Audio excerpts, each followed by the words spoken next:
Em 1911, um episódio extraordinário na história, tanto dos negócios americanos quanto do capitalismo como um todo, aconteceu. Em janeiro daquele ano, um caso que havia sido apresentado pela primeira vez a um tribunal em março de 1910 foi reargumentado perante a Suprema Corte dos Estados Unidos. 4 meses depois, em 15 de maio de 1911, a decisão foi anunciada. Tratava-se da situação da Standard Oil, a empresa que John D. Rockefeller, o maior magnata do petróleo do mundo e talvez a pessoa mais rica da época, havia fundado em 1882. Isso aconteceu justamente na época em que o petróleo estava se tornando o combustível fóssil do futuro, substituindo o carvão como a substância que moveria fábricas, impulsionaria automóveis e iluminaria casas. Impulsionada pela busca incessante de John D. Rockefeller por riqueza e poder, a Standard Oil havia adquirido um poder de monopólio de fato sobre a indústria do petróleo.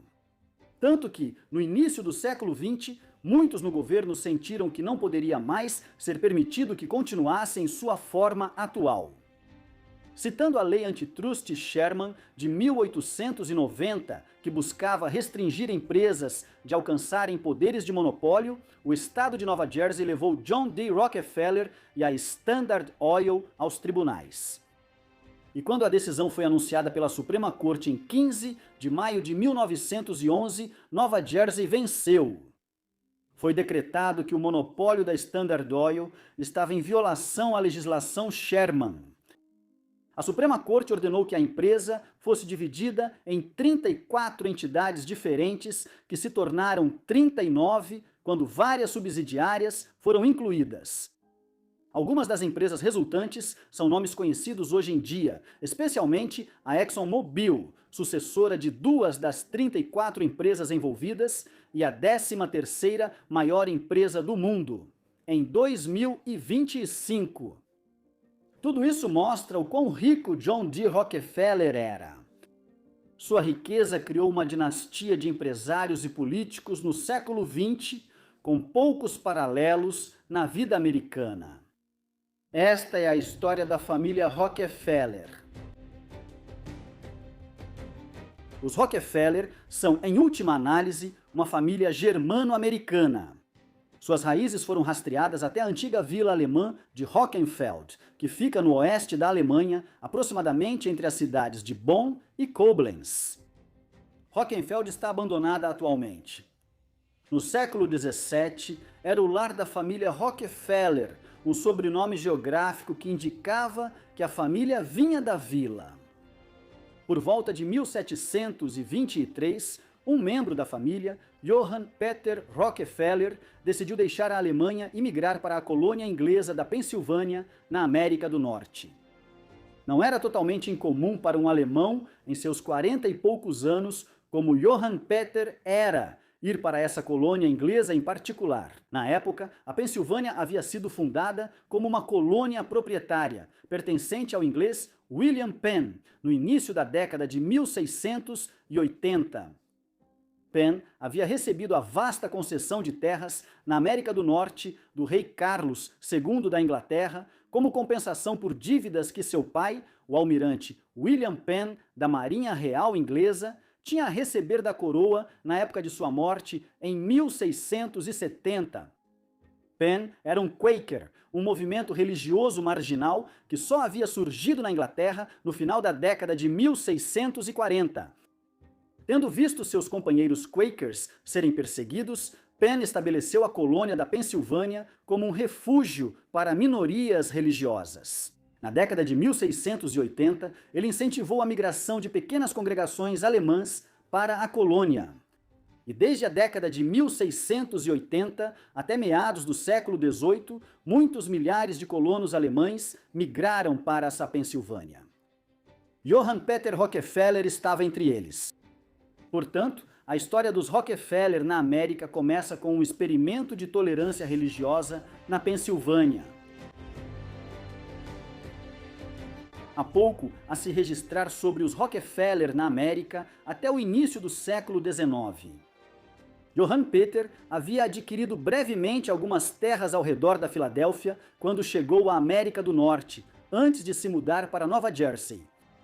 Seu filho, William, casou-se com uma prima chamada Christina, cuja família possuía terras ao redor de Germantown, em Nova York. Como resultado, Godfrey Rockefeller, o avô de John D. Rockefeller, nasceu em Albany, Nova York, em 1783. Godfrey teve uma vida instável. Ele tentou a sorte em vários ofícios, trabalhando como fazendeiro, empresário e até servindo por um tempo como xerife de Great Barrington, em Massachusetts. Ele acabou nessa última cidade porque sua esposa, Lucy Avery, era de lá. Eles tiveram uma família grande, com 10 filhos, e eventualmente decidiram começar a se mudar para o oeste, em direção aos Grandes Lagos, no início da década de 1830, numa época em que estados como Illinois e Michigan estavam sendo povoados em grande número, à medida que a demanda por terras entre os colonos americanos crescia cada vez mais. Um dos filhos deles era William Rockefeller Sr., o pai de John D. Rockefeller. Ele nasceu em 13 de novembro de 1810 em Ankram, Nova York, e era o filho mais velho de Godfrey e Lucy. Assim como seu pai, William praticou vários ofícios durante sua vida, embora fosse muito mais inescrupuloso. Ele começou como operário e frequentemente trabalhava como lenhador cortando árvores. Mais tarde, enquanto viajava, ele se tornou um vendedor de bebidas botânicas, curas e supostos medicamentos, basicamente um charlatão e vigarista, antes mesmo de esses termos existirem. William Sr., então, frequentemente usava seus ganhos ilícitos para comprar terras ou investir em esquemas de enriquecimento rápido de um tipo ou de outro. Basicamente, ele era um malandro que sabia como fechar um negócio duvidoso. Em meados da década de 1830, enquanto viajava vendendo suas misturas e se envolvendo em vários esquemas fraudulentos, William conheceu uma mulher chamada Eliza Davison, no interior do estado de Nova York. Ela era de origem escocesa-irlandesa, termo usado para pessoas que geralmente colonizaram Ulster, no norte da Irlanda, no século XVII, antes de emigrarem novamente para as 13 colônias da América do Norte no século XVIII. Assim, os Rockefeller são uma mistura de herança alemã e escocesa-irlandesa. Diz a lenda que quando conheceu Eliza pela primeira vez, William fingia ser surdo e incapaz de falar na época, e que a primeira interação deles foi com ele. Ele escrevia em um quadro negro. Os Davison eram uma família de batistas devotos, e a união entre Eliza e o eticamente duvidoso William Rockefeller parece algo estranho. Mesmo assim, eles se casaram em 1837 e acabaram tendo 6 filhos juntos, dos quais 5 sobreviveram à infância. Lucy foi a primogênita, nascida no ano seguinte ao casamento de William e Eliza. John nasceu no ano seguinte. Sua inicial do meio, que é frequentemente usada ao mencionar seu nome, D, significa Davison. Era uma prática bastante comum nos Estados Unidos, no século XIX, que o filho homem mais velho de um casal recebesse o sobrenome materno da mãe como nome do meio. Assim, o patriarca da família Rockefeller do ramo do petróleo era John Davison Rockefeller. William Jr. nasceu em 1841, seguido por Mary Ann em 1843, e pelos gêmeos Franklin e Francis em 1845. Francis morreu em 1847. A união de William Sr. e Eliza continuou de forma relativamente normal até o final da década de 1840. Embora ele estivesse ausente com frequência, viajando por causa de seus vários negócios, ele abandonou a família. Depois disso, embora William e Eliza nunca tenham se divorciado formalmente, em 1856, William acabou se casando de forma bígama com Margarida Allen. Os filhos de William Rockefeller Sr. nasceram em um país que estava passando por um nível de mudança que muitas vezes pode ser subestimado. Até meados da década de 1830, havia apenas 24 estados na União Federal. quando John D. Rockefeller, a figura mais importante da história da família Rockefeller, nasceu em 1839. Os Estados Unidos eram um país onde a maioria das pessoas vivia na costa leste. Suas fronteiras se estendiam até o meio-oeste, mas o que hoje é o sudoeste do país, entre a Califórnia e o Novo México, era controlado pelo México. Mas tudo estava mudando. Havia ocorrido uma rápida expansão até os Grandes Lagos entre as décadas de 1810 e 1830, e assentamentos como Chicago estavam se desenvolvendo em grandes cidades. Em 1846, os Estados Unidos entraram em guerra com o México, um conflito breve que terminou menos de 2 anos depois, com os mexicanos cedendo Califórnia, Nevada, Utah, a maior parte do Colorado, Arizona, Novo México e partes de Wyoming para os Estados Unidos. Milhões de pessoas começaram a migrar para o oeste americano na segunda metade do século XIX. Enquanto a população dos Estados Unidos cresceu de cerca de 17 milhões em 1840 para 76 milhões em 1900. Ao mesmo tempo, os Estados Unidos se industrializaram e passaram de um país majoritariamente rural e agrícola para um gigante econômico. O carvão impulsionou essa industrialização, como em outros lugares. Onde se usava óleo, era óleo de baleia, que era utilizado em grandes quantidades para lâmpadas sofisticadas e iluminação doméstica. Isso começou a mudar muito lentamente na década de 1850, quando inovadores na Europa começaram a experimentar o petróleo como alternativa ao óleo de baleia. Parte disso se devia à grande indústria baleeira mundial, que caçava as baleias até quase à extinção. A importância de portos como New Bedford, em Massachusetts, que eram o centro da indústria americana de óleo de baleia, diminuiu no meio do século. Surgiram oportunidades para empresários ambiciosos nos Estados Unidos começarem a imitar os europeus e diversificarem para o petróleo como alternativa. Isso seria a base para a ascensão dos Rockefellers. A vida e a carreira iniciais de John D. Rockefeller Sr. não foram sempre fáceis. O pai dele aparentemente manteve um relacionamento com uma empregada que trabalhava para os Rockefellers, chamada Nancy Brown. Eles tiveram 2 filhos. De forma ainda mais escandalosa, no final da década de 1840, William Sr. foi acusado de agredir sexualmente outra mulher que trabalhava para a família, chamada Anne Van Der Beek. Esse foi o evento que levou William a praticamente abandonar a família e sair para viver sob o nome falso de Dr. William Livingstone. Embora ele tenha reaparecido na vida deles de tempos em tempos ao longo dos anos, William continuou vivendo até 1906, em grande parte afastado de sua primeira família. John começou a trabalhar pouco tempo depois disso, como um simples escriturário na cidade em rápido crescimento de Cleveland, no estado de Ohio. Elisa e seus filhos se mudaram para Strongsville, em Ohio, no início da década de 1850, pouco tempo depois de William tê-los abandonado e causado uma enorme polêmica na zona rural de Nova York, onde eles haviam vivido na década de 1840. John havia concluído seus estudos formais com um breve curso de contabilidade na Folsom Mercantile College e, em 1855, já trabalhava para Hewitt & Tuttle, uma empresa que vendia mantimentos e diversos outros produtos. Logo, ele estava negociando com comerciantes que traziam suas mercadorias para Cleveland pelo canal Ohio e Erie, diretamente em nome da empresa. E então, tendo adquirido experiência suficiente, ele abriu seu próprio negócio no final da década de 1850. Foi através de seu trabalho no comércio geral de mercadorias em Cleveland que Rockefeller se envolveu pela primeira vez na compra e venda de petróleo, justo quando a substituição do óleo de baleia pelo petróleo para a iluminação residencial começava a crescer. Rockefeller, mais tarde, afirmou que era um apoiador da causa abolicionista e que teria lutado na Guerra Civil Americana, que começou em 1861.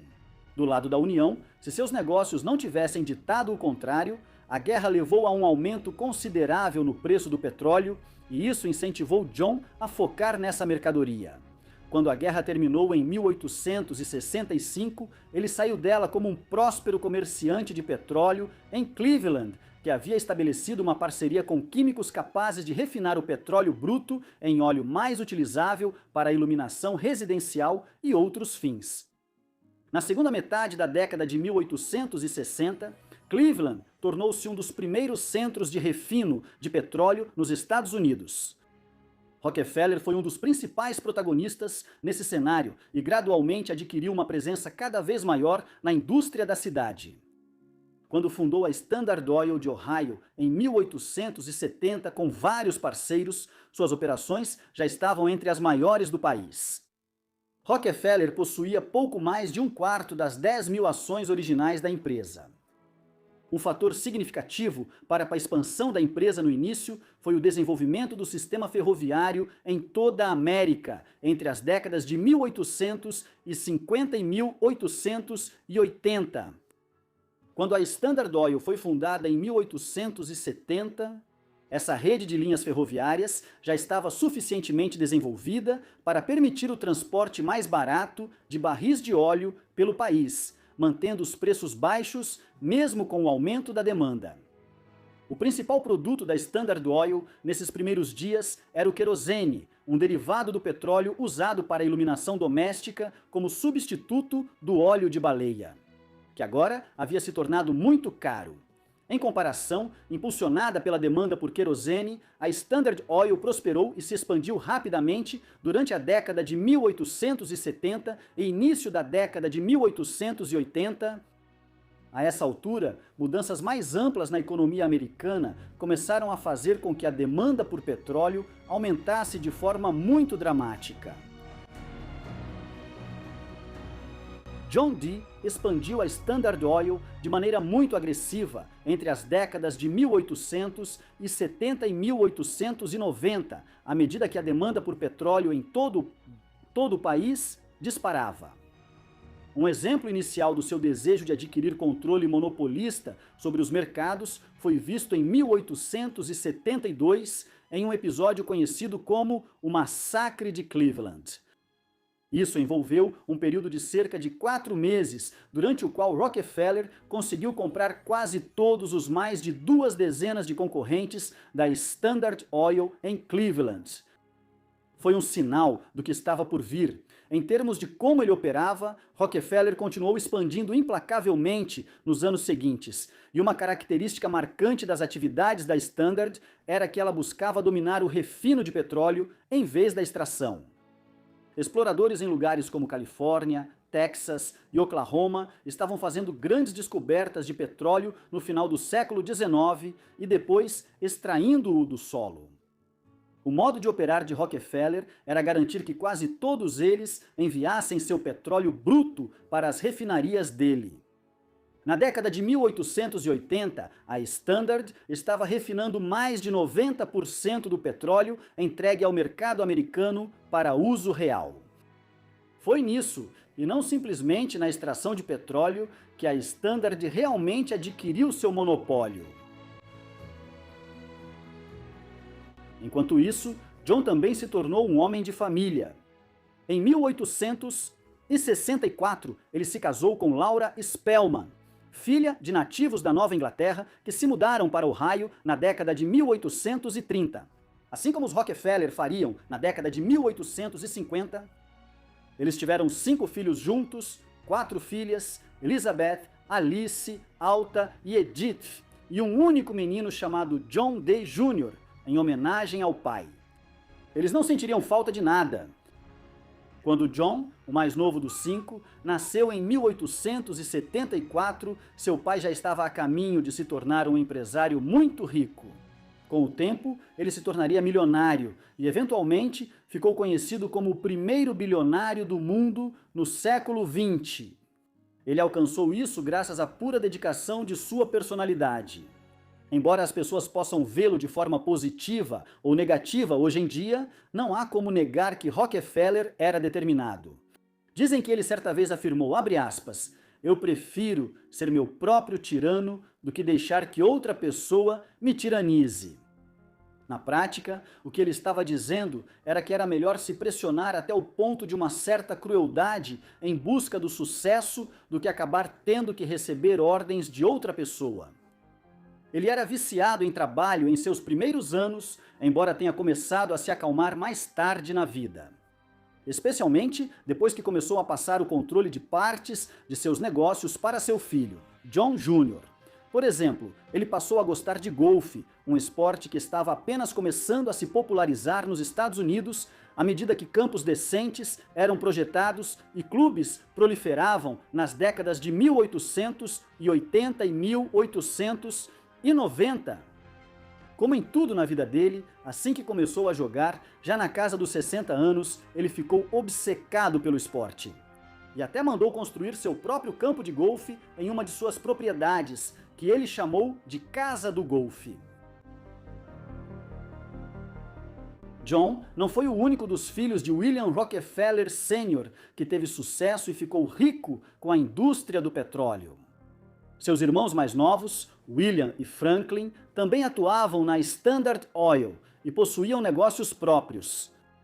William tinha a idade próxima à de John e foi seu parceiro próximo durante grande parte do início de sua carreira e na fundação da Standard Oil.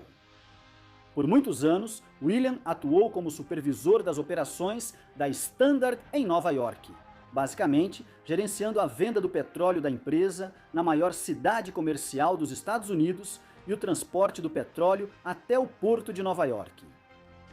Ele teve seu próprio sucesso independente como um dos primeiros desenvolvedores da empresa de mineração Anaconda, cujo nome mudava regularmente e que se concentrava principalmente na mineração de cobre. Ela foi uma das maiores empresas de mineração do mundo no início do século XX e era enormemente lucrativa, especialmente depois de entrar no mercado do Chile, que é a fonte de grande parte do cobre do mundo nos tempos modernos. Franklin trabalhou para a Standard Oil, mas acabou rompendo com seus irmãos por conflito de interesses com outra empresa de petróleo. Ele assumiu papel importante no desenvolvimento de novos métodos para extrair enxofre. Seus ramos da dinastia Rockefeller produziram outros indivíduos notáveis. O filho de William, James Stillman Rockefeller, por exemplo, ganhou uma medalha de ouro no remo nas Olimpíadas de Verão de Paris em 1924, antes de seguir para uma carreira empresarial bem-sucedida, chegando por fim ao cargo de presidente do que hoje é o Citigroup, mas que na época era chamado de National City Bank. Como vimos, a Standard Oil foi desmembrada em 1911. Ela se tornou uma fonte de controvérsia 2 décadas antes, após a aprovação da Lei Antitrust Sherman em 1890. A lei foi aprovada em resposta aos excessos da Era Dourada, um período da história americana após a Guerra Civil, caracterizado pelo surgimento de empresários extremamente poderosos e ricos, pejorativamente chamados de barões ladrões. O primeiro grande exemplo foi Cornelius Vanderbilt. Durante sua longa carreira, ele adquiriu forte monopólio sobre 2 indústrias distintas. Primeiro, ele se tornou a força dominante no transporte marítimo a vapor na costa leste entre as décadas de 1830 e 1850. Depois, ele foi para a terra firme e criou um monopólio sobre grande parte do setor ferroviário na costa leste até os Grandes Lagos. Outros, como Andrew Carnegie e Henry Clay Frick, foram identificados como barões ladrões da indústria do aço e assim por diante. John D. Rockefeller foi indiscutivelmente o principal barão ladrão da indústria do petróleo. Embora houvesse outros, como Edward L. Doheny, que teve uma grande presença na Califórnia durante a corrida do petróleo. Lá, Rockefeller chamou mais a atenção dos críticos dos barões ladrões, dos poderes monopolistas e da grande riqueza que eles detinham do que quase qualquer outra figura. A Lei Antitrust Sherman foi uma das primeiras medidas implementadas para combater a influência desses homens durante um período da história dos Estados Unidos no final do século XIX e início do século XX, conhecido como Era Progressista. Isso culminou na divisão da Standard Oil em 1911. Quando a Standard Oil foi dividida, em 1911, John D. Rockefeller já estava com mais de 70 anos. Ele viveria por mais um quarto de século, mas não imaginava isso. Numa época em que ele já havia superado a expectativa média de vida dos americanos, em 1911, portanto, ele estava transferindo o controle de muitos de seus negócios para seu único filho, John Jr., já no início da década de 1900. John nasceu em janeiro de 1874. Ele frequentou a Universidade Brown antes de entrar para os negócios da família em 1897, aos 23 anos de idade. Logo, ele foi nomeado diretor da Standard Oil e passou a ocupar várias outras posições de destaque dentro do império empresarial de seu pai. Uma pessoa tímida, ele era consideravelmente diferente de seu pai. John Jr. tinha mais interesse em cultura e uma convicção religiosa mais forte. Ele era, por exemplo, abstêmio por toda a vida, que se absteve do álcool em uma época em que várias igrejas promoviam a proibição.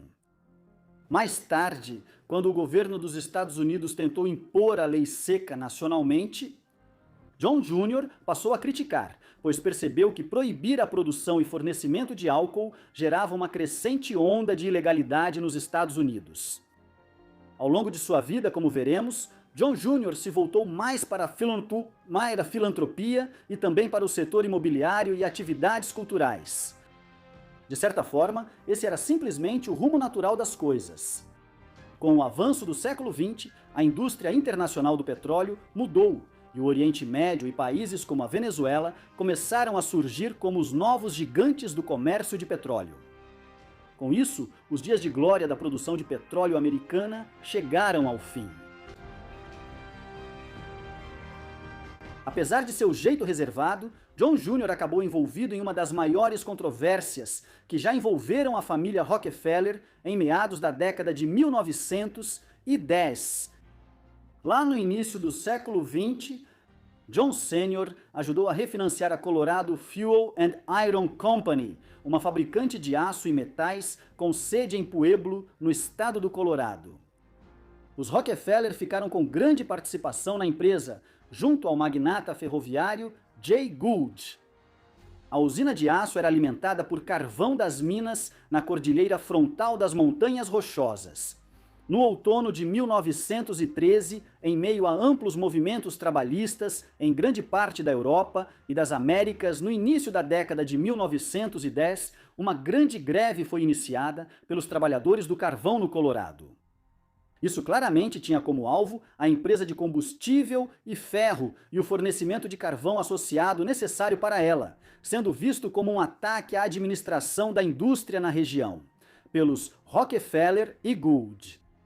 A Guerra dos Campos de Carvão do Colorado, como ficou conhecida, continuou em sua fase mais mortal até abril de 1914, e as tensões persistiram até o final daquele ano. Dezenas de pessoas foram mortas entre grevistas, fura-greves e policiais, sendo o caso mais notório o massacre de Ludlow em 20 de abril de 1914, quando 21 pessoas foram mortas. John Jr. tornou-se o rosto público das ações para acabar com a greve, que, em seu auge, envolveu mais de 10 mil trabalhadores. Ele havia ignorado avisos antes da greve sobre as péssimas condições de trabalho, que incluíam minas desabando e a falta de compensação para as famílias quando os mineiros perdiam suas vidas. Rockefeller ficou evidentemente muito perturbado com o massacre de Ludlow, mas historiadores também o culpam em certa medida por isso. Embora o verdadeiro instigador tenha sido o governador do Colorado na época, Elias Ammons, que deu a ordem para enviar a Guarda Nacional para acabar com as greves. Isso levou ao massacre de Ludlow. John Jr. foi chamado para testemunhar perante o Congresso sobre a Guerra dos Campos de Carvão do Colorado posteriormente, em 1915. Estudos sugerem que parte da filantropia posterior de John Jr. foi feita para tentar reparar sua reputação, que foi gravemente prejudicada pelo massacre de Ludlow. Os Rockefeller sempre foram caridosos, em linha com as crenças religiosas da família, e esse padrão continuou à medida que John Sr. acumulava uma enorme fortuna. Além disso, no final do século XIX, apesar de todas as críticas que existiam sobre os barões, ladrões, suas riquezas e seus monopólios, os principais industriais da época já haviam começado a doar grandes parcelas de suas fortunas para causas de caridade e empreendimentos filantrópicos. Andrew Carnegie chegou a escrever um longo tratado sobre o assunto, intitulado O Evangelho da Riqueza. Os Rockefellers seguiram os princípios de Carnegie. Muito disso ocorreu sob a égide da Fundação Rockefeller, que foi criada em maio de 1913, apenas alguns meses antes do início da Guerra dos Campos de Carvão do Colorado. John Sr. teve a ideia de criar uma grande fundação de caridade e filantropia em 1901 e fez planos cuidadosos para isso ao longo da década seguinte. Ele acabou reservando dezenas de milhões de dólares em ações da Standard Oil para esse empreendimento. E essas formaram a base para o fundo patrimonial da Fundação Rockefeller. Em 1913, John Jr. atuou como presidente dela a partir de 1917. Suas atividades eram variadas. Por exemplo, a fundação fornecia financiamento para universidades realizarem pesquisas científicas. Em outros lugares, ela fez doações para instalações médicas e organizações como a Cruz Vermelha. Esse financiamento filantrópico se estendeu além da América para países como a China e hospitais de lá. Enquanto isso, a fundação também passou a apoiar iniciativas tão variadas quanto o desenvolvimento agrícola no México após a destrutiva Revolução Mexicana da década de 1910, até a construção do Senate House, um impressionante edifício Art Deco no campus da Universidade de Londres, em Bloomsbury, na capital britânica. Esse foi o início de uma longa tradição de filantropia da família Rockefeller, que continua até os dias de hoje. John D. Rockefeller Sr. faleceu em 23 de maio de 1937, enquanto estava em sua residência em Ormond Beach, na Flórida. Ele tinha 97 anos de idade e foi o último dos grandes barões ladrões da Era Dourada a falecer, tendo sobrevivido a seus contemporâneos como Andrew Carnegie e J.P. Morgan por várias décadas, em alguns casos. Seu funeral foi uma cerimônia modesta realizada em Nova York e seus restos mortais foram então levados para Cleveland e enterrados ao lado de sua esposa lá. John Sr. esteve doente por muitos anos, sofrendo de arteriosclerose e outras enfermidades. Assim, John Jr. já administrava os negócios da família há muito tempo antes da morte de seu pai.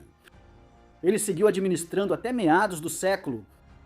Foi sob a administração de John Jr. que o que antes era a Standard Oil e suas várias empresas derivadas passou a ser amplamente conhecido como SSO.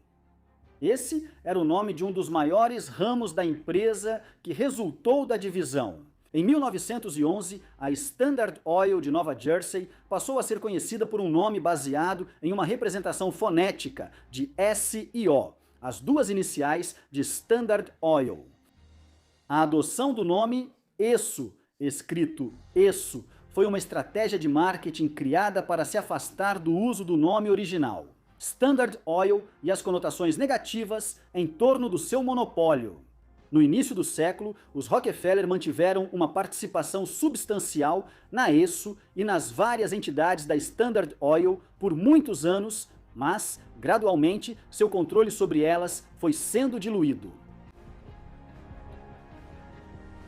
A verdadeira área de interesse de John Jr. e onde ele construiu seu nome era imóveis de prestígio e arquitetura, parte disso comercial e parte filantrópica e cultural. Um exemplo é o desenvolvimento da igreja Riverside no bairro de Morningside Heights, em Manhattan. Isso fica na parte sudoeste do Harlem, um pouco ao norte do Upper West Side. Os Rockefellers eram batistas e eram patronos da comunidade batista do norte, em Nova York, desde a década de 1870. Por volta de 1919, John Jr. concordou em fornecer $1 milhão para construir uma nova igreja para a comunidade batista em Manhattan. Após várias tentativas frustradas e muita discussão sobre o local, o terreno em Morningside Heights começou a ser desenvolvido em meados da década de 1920 e foi finalmente inaugurado em 1930. Quando foi concluída, a igreja Riverside era praticamente uma catedral em miniatura. Ela estava notavelmente equipada com um carrilhão de 74 sinos, uma espécie de piano, que pode ser usado para tocar sinos conectados por um sistema de polias. Mais ao norte, no Harlem, Rockefeller desenvolveu os apartamentos Dunbar, um complexo de apartamentos icônico em Harlem, projetado para residentes afro-americanos no auge do renascimento do Harlem na década de 1920. Foi um dos grandes complexos de apartamentos que ele construiu em Nova York nesse período. Isso incluía os apartamentos Rockefeller na rua West 54 e os apartamentos Lavoisier perto da Park Avenue. Essas foram contribuições importantes de John Jr. para o ambiente construído de Manhattan. No entanto, elas foram totalmente ofuscadas pelo complexo de edifícios que ele começou a desenvolver entre a Rua 48 e a Rua 51 em Midtown Manhattan em 1931. Rockefeller havia adquirido um terreno aqui da Universidade Columbia em 1928, no auge da febre dos arranha-céus em Nova York, durante os loucos anos 20, o período de crescimento econômico desenfreado e especulação financeira. Na era entre guerras, ele já havia desenvolvido planos para construir inúmeros arranha-céus aqui. O crash da Wall Street pôs fim ao boom em outubro de 1929 e deu início à Grande Depressão. No entanto, enquanto outros largaram as ferramentas e abandonaram seus planos de arranha-céus, o riquíssimo Rockefeller seguiu em frente com seu projeto. O Rockefeller Center foi originalmente projetado como 14 edifícios diferentes, construídos ao longo de 6 quarteirões, com uma grande praça e uma rua especialmente projetada entre eles. O ponto central do complexo é o 30 Rockefeller Plaza, oficialmente conhecido hoje como Edifício Comcast, embora geralmente chamado de 30 Rock. Concluído em 1933, ele possui mais de 185 mil metros quadrados de área útil, distribuídos por 66 andares. Com 260 metros de altura, ou 850 pés, ele é apenas o 35º edifício mais alto da cidade em 2025. Mas, quando foi construído, era um dos mais altos de Nova York, superado apenas por alguns arranha-céus como o Empire State Building e o edifício Chrysler.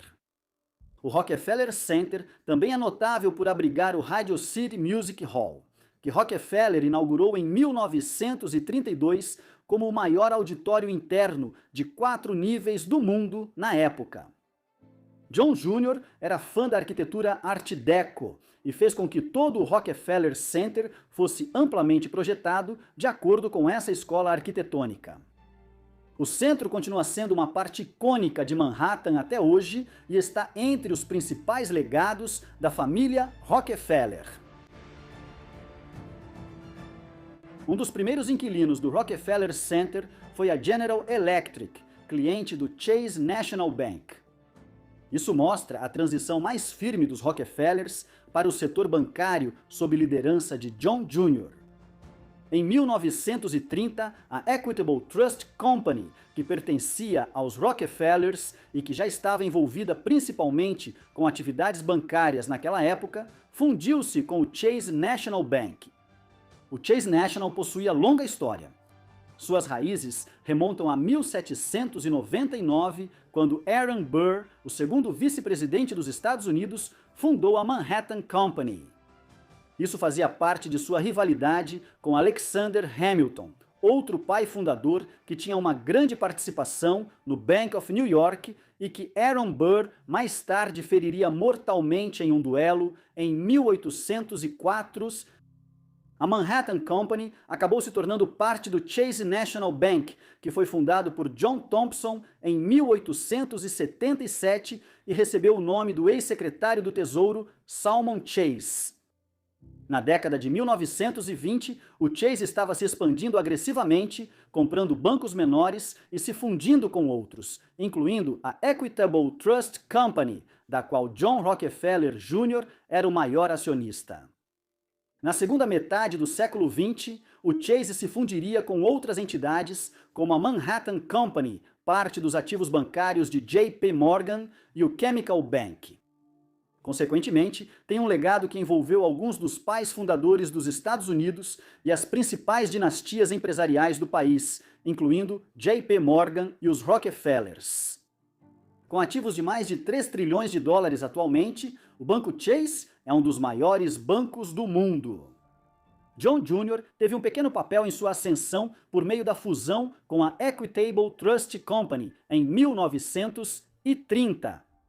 Também ajudou o Rockefeller Center em seus primeiros dias, enquanto o Empire State Building e outros arranha-céus de Nova York estavam vazios durante a Grande Depressão.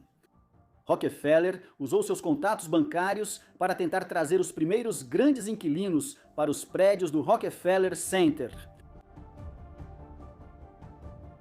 Outra figura notável quando se trata da filantropia e do financiamento cultural dos Rockefellers no século XX foi Abby Aldrich Rockefeller. Abby não era um membro biológico da família Rockefeller. Ela se tornou membro ao se casar. O pai dela era Nelson Wilmarth Aldrich, um importante político do Partido Republicano que representou Rhode Island no Senado dos Estados Unidos por 30 anos entre 1881 e 1911. Abby nasceu em 1874. Ela passou a primeira metade dos seus 20 anos viajando pelo mundo e desenvolveu uma grande apreciação por diferentes culturas e movimentos artísticos. De volta à América, em 1901, ela se casou com John D. Rockefeller Jr., enquanto seu marido herdava uma variedade crescente de negócios nas décadas de 1910 e 1920 e se tornava fabulosamente rico. Abby se tornou uma colecionadora de arte, adquirindo pinturas de renomados pintores americanos contemporâneos, assim como de alguns dos principais pintores impressionistas, expressionistas e cubistas da Europa. Entre eles estavam obras de Pablo Picasso, Henri Matisse e Vincent van Gogh, entre outros. Ela então se tornou a força motriz por trás da fundação do Museu de Arte Moderna na Quinta Avenida, em Nova York, que foi inaugurado em novembro de 1929, enquanto a cidade ainda estava abalada pelo crash de Wall Street. Desde então, tornou-se um dos maiores museus de arte do mundo, visitado por mais de 3 milhões de pessoas todos os anos. Esse não foi o único projeto cultural no qual Abby estava envolvido. Ela e o marido também foram dois dos principais investidores na restauração de Colonial Williamsburg. Williamsburg é uma das cidades mais antigas dos Estados Unidos. Foi fundada na Virgínia em 1632 como um desdobramento de Jamestown, a primeira colônia inglesa permanente na América do Norte, estabelecida pela primeira vez em 1607. No final do século XVII, Williamsburg havia substituído Jamestown como a principal cidade da Virgínia e se tornou a capital de fato da colônia. A Faculdade de William e Mary foi fundada aqui em 1693 como a segunda universidade mais antiga do que viria a ser os Estados Unidos, atrás apenas de Harvard. Richmond, por sua vez, eclipsou Williamsburg durante o final do século XVIII e durante o século XIX e se tornou a capital do estado. No século XX, muitas antigas casas senhoriais e edifícios da era colonial ainda permaneciam de pé em Williamsburg. No entanto, em muitos casos, eles estavam dilapidados e degradados. Na década de 1920, John Jr. e Abby se juntaram a um grupo de americanos ricos que financiaram a restauração de muitas das casas antigas e a construção de casas em estilo colonial. Essas casas foram então transformadas em um museu de história viva, onde a intenção era que os visitantes voltassem no tempo para vivenciar a vida do século XVIII. Williamsburg completa com pessoas interpretando papéis de moradores coloniais. Colonial Williamsburg é hoje um distrito histórico nacional, com várias centenas de edifícios coloniais ou recriados. Não faltam críticos que ridicularizam sua excessiva comercialização e a ideia de que Colonial Williamsburg distorce as realidades da vida em uma cidade do século XVIII, retratando-a mais como uma enorme casa de bonecas do que destacando as duras realidades da vida colonial. Quando o Museu de Arte Moderna foi fundado em 1929, a próxima geração dos Rockefeller já estava sendo preparada para assumir os negócios da família. O filho mais velho de John Jr. e Abby, John Rockefeller, terceiro, nasceu em março de 1906. Em 1929, ele já fazia parte do conselho de várias dezenas de empresas. Apesar de ter apenas 23 anos, sua ascensão para administrar essas empresas foi lenta. Seu pai viveu até 1960 e, de qualquer forma, o papel dos Rockefellers nas empresas que controlavam ou tinham participação estava mudando no meio do século XX. Como tantas outras dinastias da Era Dourada, como os Vanderbilts, a riqueza da família foi diluída entre um número crescente de membros da família. E o dinamismo e a busca incessante por riqueza e poder que John D. Sr. demonstrou não foram replicados na mesma intensidade por seus netos. Mesmo assim, John III foi um indivíduo importante o suficiente em sua época. Ele seguiu o trabalho filantrópico da família, geriu vários negócios e se interessou ainda mais por política e diplomacia. Por exemplo, em 1951, ele viajou com John Foster Dulles, que mais tarde se tornaria secretário de Estado dos Estados Unidos sob o presidente Dwight Eisenhower, e era um importante conselheiro do presidente Harry Truman. Apesar de ser republicano, ele foi ao Japão para negociações sobre o que se tornou o Tratado de São Francisco, pelo qual as tropas americanas que estavam no Japão desde o fim da Segunda Guerra Mundial finalmente deixaram o país. O papel de Rockefeller na missão foi como adido econômico. Ele ajudou a fomentar a economia japonesa do pós-guerra e também a cultivar laços entre ela e os Estados Unidos. Finalmente, John fundou o Conselho de População em 1952, uma ONG, ou organização não governamental, que trabalhou para desenvolver a conscientização sobre os perigos da superpopulação. Numa época em que a população mundial crescia de pouco mais de 2,5 bilhões para mais de 6 bilhões até o fim do século. De modo geral, durante esses anos, a família foi gradualmente reduzindo sua participação em vários negócios diferentes, nos quais antes controlava participações maiores. Após a divisão da Standard Oil, o interesse de John por questões políticas se manifestou de forma mais completa em seu irmão Nelson. Nelson nasceu em 1908. Ele teve infância mais difícil que os irmãos. Nelson era disléxico quando isso ainda não era bem compreendido. Apesar desse problema, ele desempenhava um papel ativo nos negócios da família. Na década de 1930, ele estava especialmente envolvido na Creole Petroleum Corporation. Essa era uma subsidiária da Standard Oil de Nova Jersey, que havia sido fundada em 1920, para começar a expandir o envolvimento da família na indústria petrolífera venezuelana. A nação sul-americana só havia começado a explorar suas vastas reservas de petróleo, as maiores do mundo. Naquela época, no início do século XX, os Rockefeller estavam ansiosos para expandir sua presença ali. O papel de Nelson na administração dos negócios na Venezuela serviu como seu canal de entrada na política. Durante a Segunda Guerra Mundial, ele ficou preocupado com as simpatias de vários países sul-americanos, como a Argentina, que tinham grandes populações de imigrantes alemães em relação à Alemanha nazista. Ele levou essa preocupação à administração do presidente Franklin Delano Roosevelt, que nomeou Nelson como chefe do recém-criado Escritório do Coordenador de Assuntos Interamericanos em 1940. Durante o restante daquela década e até os anos 1950, Nelson foi uma figura de destaque no fortalecimento dos laços entre os Estados Unidos e a América Latina. Nelson foi nomeado brevemente como o primeiro secretário assistente de Estado para Assuntos das Repúblicas Americanas em 1944. Um precursor departamental do atual cargo de secretário assistente de Estado para Assuntos do Hemisfério Ocidental, ele ocupou o posto até agosto de 1945. Roosevelt morreu mais cedo naquele ano, e seu sucessor, Harry Truman, iniciou a reorganização do governo. Nas semanas seguintes ao lançamento das armas nucleares sobre Hiroshima e Nagasaki, no Japão, ações que trouxeram o fim da Segunda Guerra Mundial. Nelson entrou e saiu do lobby político pelo restante dos anos 1940 e início dos anos 1950. Só quando os republicanos retomaram a Casa Branca, ele voltou à linha de frente da política.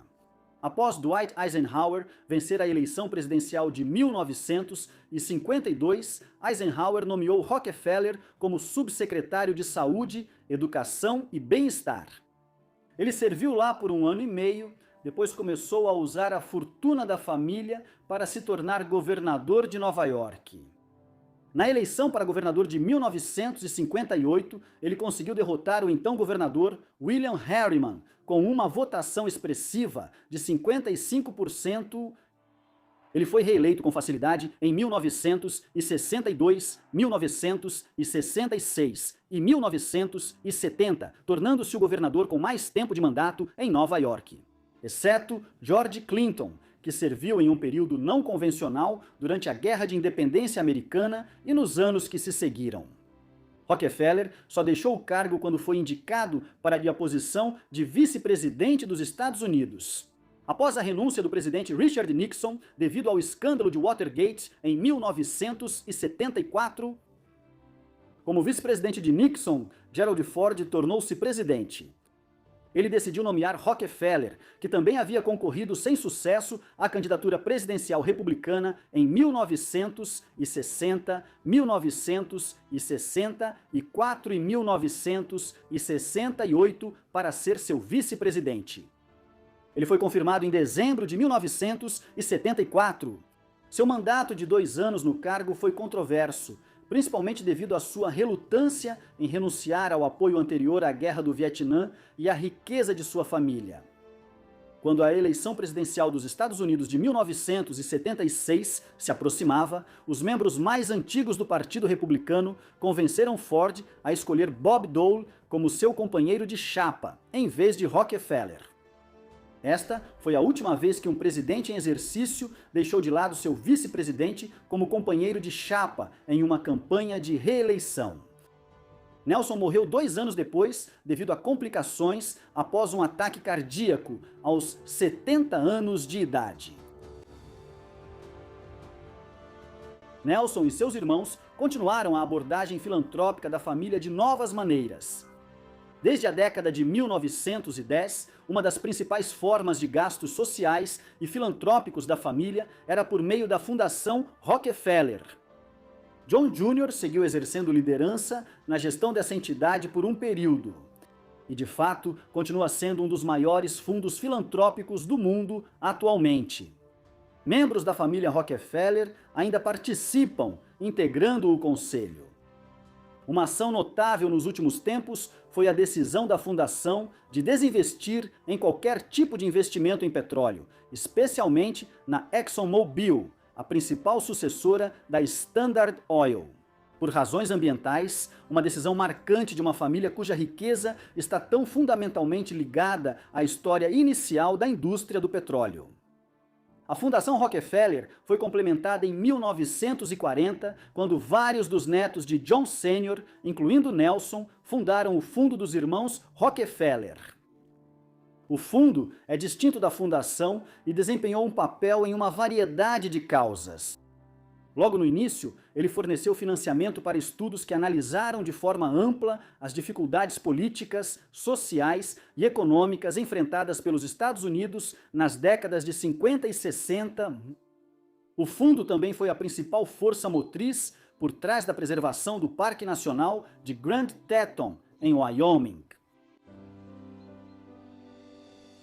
A carreira política de Nelson foi moldada tendo como pano de fundo uma tragédia familiar no início da década de 60. Seu filho, Michael, nascido em 1938, havia se juntado a uma expedição, financiada e liderada pelo Museu Peabody de Arqueologia e Etnologia, afiliado à Universidade de Harvard, para Giruvasaguinashi, Nova Guiné, na metade ocidental da ilha de Nova Guiné, ao norte da Austrália e a leste da Indonésia.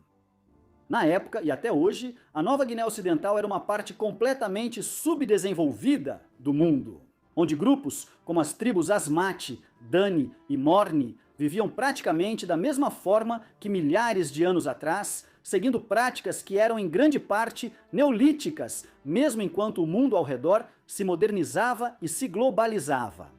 A expedição tinha como objetivo estudar mais a fundo esses grupos e seus modos de vida tradicionais.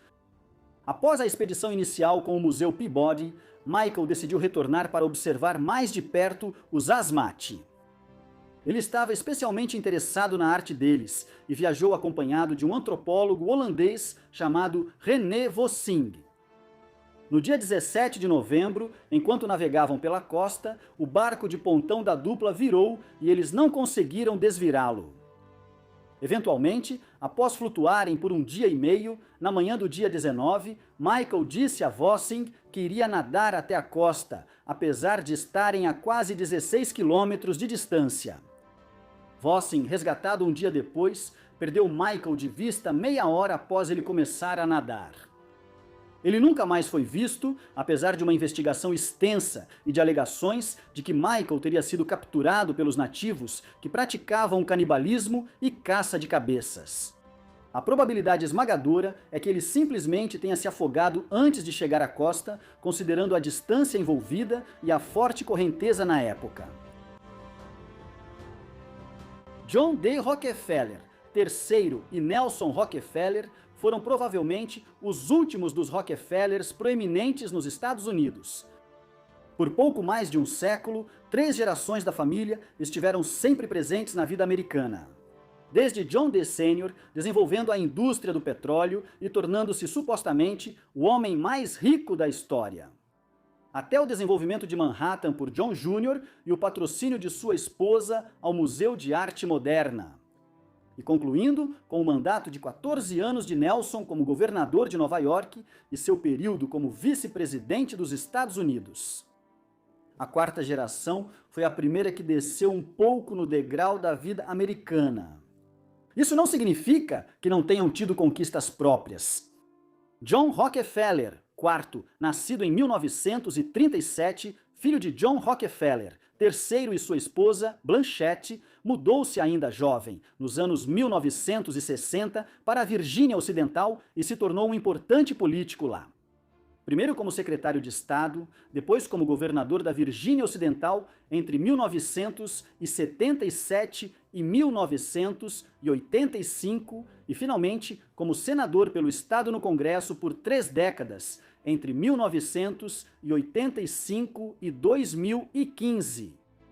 John IV era membro do Partido Democrata, rompendo com o tradicional apoio da família aos republicanos. Sua irmã, Hope, tornou-se jornalista, enquanto outra irmã, Alida, tornou-se uma grande doadora para causas ambientais e de conservação. Entre os filhos sobreviventes de Nelson, Stephen tornou-se acadêmico e Rodman tornou-se lobista empresarial. Desempenhou papel importante no desenvolvimento do Acordo de Livre Comércio da América do Norte, em vigor desde 1994. Os filhos e netos desta 4ª geração dos Rockefeller continuam a desempenhar um papel nos negócios americanos, na política local e na filantropia. A família mais ampla ainda detém participações consideráveis em muitas empresas e bancos, mas, ao longo das décadas, eles abriram mão do controle sobre muitos dos negócios mais proeminentes. Por exemplo, em 2000 a família vendeu sua participação principal no Rockefeller Center, em Manhattan, para a Tishman Speyer, uma das principais empresas de imóveis de alto padrão, e a família Crown, sediada em Chicago. Coletivamente, a família continua sendo multibilionária, embora membros individuais raramente apareçam em listas de ricos e coisas do tipo atualmente. A família Rockefeller está entre as poucas dinastias empresariais que moldaram a economia americana no final da Era Dourada. O período da história americana, que vai aproximadamente dos anos 1870 até os anos 1890, embora às vezes seja expandido para cobrir meio século. Entre o fim da Guerra Civil Americana, em 1865, e o início da Primeira Guerra Mundial, em 1914. Embora a família tenha migrado da Alemanha para a América do Norte mais de um século antes de seu nascimento, John D. Rockefeller foi a pessoa que levou a família à riqueza e à fama. Apenas uma geração antes, eles estavam lutando para sobreviver, e seu pai era um vigarista que se mudava de cidade em cidade vendendo remédios milagrosos. John possuía o mesmo espírito de oportunismo. No entanto, ele usou esse espírito de uma maneira mais respeitável, construindo o maior negócio de petróleo do mundo a partir da década de 1860. Como todos os empresários de sucesso inimaginável, ele também teve sorte. Sua entrada no ramo do petróleo ocorreu quando as estrelas se alinhavam. Para quem vendia petróleo, o óleo de baleia estava ficando mais caro à medida que as baleias eram pescadas em excesso. A revolução da eletricidade estava para começar, e engenheiros e industriais percebiam que o petróleo era um combustível fóssil superior ao carvão. A produção e o uso de petróleo nos Estados Unidos e no mundo dispararam, e John D. Rockefeller se beneficiou mais do que qualquer outra pessoa no planeta. Em 1911, ele era tão bem-sucedido que a Suprema Corte dos Estados Unidos ordenou que ele dividisse a Standard Oil em 34 empresas diferentes para evitar a violação das leis antitrust e de monopólio. E John Sr. não foi o único empresário bem-sucedido da família. Seu filho John Jr. era uma pessoa capaz que usou os vastos recursos que recebeu para colocar os Rockefellers entre as principais famílias do setor imobiliário de Manhattan. Ele e sua esposa se dedicaram ao tipo de filantropia que industriais e financistas da Era Dourada, como George Peabody e Andrew Carnegie, haviam tornado comum entre os ricos e famosos dos Estados Unidos. Finalmente, Nelson Rockefeller levou a família ao auge da vida política americana, tornando-se o segundo governador com mais tempo de serviço no estado de Nova York entre 1959 e 1973 e depois tornando-se vice-presidente dos Estados Unidos. Poucas famílias foram tão bem-sucedidas ou tão controversas quanto os Rockefeller. O que você acha dos Rockefeller? Foi correto o governo intervir para dividir a Standard Oil, considerando o quão excessivamente poderosa a empresa havia se tornado nos Estados Unidos? Ou foi um exemplo de intervenção excessiva do governo? Por favor, deixe sua opinião na seção de comentários e por ora, muito obrigado por assistir.